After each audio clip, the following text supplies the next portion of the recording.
156वां अध्याय द्रव्य शुद्धि। पुष्कर कहते हैं, परशुराम जी, अब द्रव्यों की शुद्धि बताऊंगा। मिट्टी का बर्तन पुनः पकाने से शुद्ध होता है, किंतु मलमूत्र आदि से स्पर्श हो जाने पर वह पुनः पकाने से भी शुद्ध नहीं होता। सोने का पात्र यदि अपवित्र वस्तुओं से छू जाए तो जल से धोने पर पवित्र होता है। तांबे का बर्तन खटाई और जल से शुद्ध होता है। कांसे और लोहे का बर्तन राख से मलने पर पवित्र होता है। मोती आदि की शुद्धि केवल जल से धोने पर ही हो जाती है। जल से उत्पन्न शंख आदि के बने बर्तनों की, सब प्रकार के पत्थर के बने हुए पात्र की तथा साग, रस्सी, फल एवं मूल की और बांस आदि के दलों से बनी हुई वस्तुओं की शुद्धि भी इस प्रकार जल से धोने मात्र से हो जाती है। यज्ञ कर्म में यज्ञोपवीत की शुद्धि केवल दाहिने हाथ से कुश द्वारा मार्जन करने पर ही हो जाती है। घी या तेल से चिकने हुए पदार्थों की शुद्धि गर्म जल से होती है। घर की शुद्धि झाड़ने, बुहारने और लिपने से होती है। शोधन और प्रोक्षण करने, सींचने से वस्त्र शुद्ध होता है। रेह की मिट्टी और जल से उसका शोधन होता है। यदि बहुत से वस्त्रों की ढेरी ही किसी अस्पृष्ट वस्तु से छू जाए तो उस पर जल छिड़क देने मात्र से उसकी शुद्धि मानी गई है। काठ के बने हुए पात्रों की शुद्धि काटकर छील देने से होती है। सैया आदि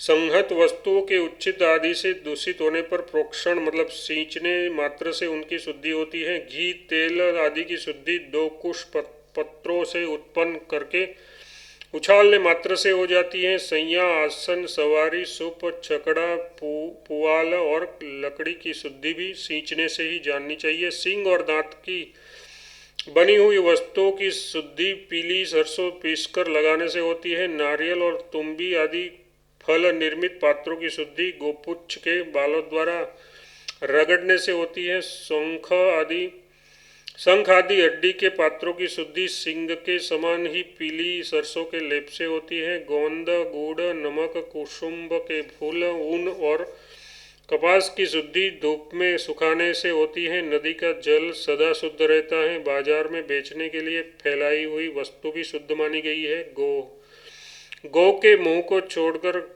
अन्य सभी अंग शुद्ध हैं। घोड़े और बकरे के मुंह शुद्ध माने गए हैं। स्त्रियों का मुख सदा शुद्ध है। दूध दोहने के समय बछड़े का पेड़ से फल गिराते समय पक्षियों का और शिकार खेलते समय कुत्तों का मुंह भी शुद्ध माना गया है।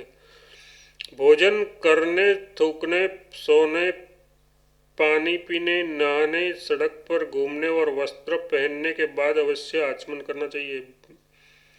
बिलाव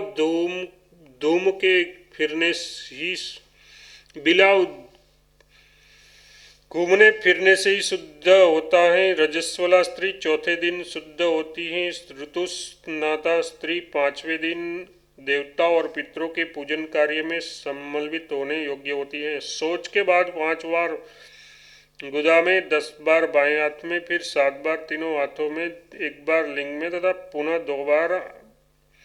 2-3 बार हाथों में मिट्टी लगाकर धोना चाहिए। ये गृहस्थों के लिए शौच का विधान है। ब्रह्मचारी, वानप्रस्थी और सन्यासी के लिए गृहस्थ की अपेक्षा चौगुने शौच का विधान किया गया है। टसर के कपड़ों की शुद्धि बैल के फल से, गुदे से होती है, अर्थात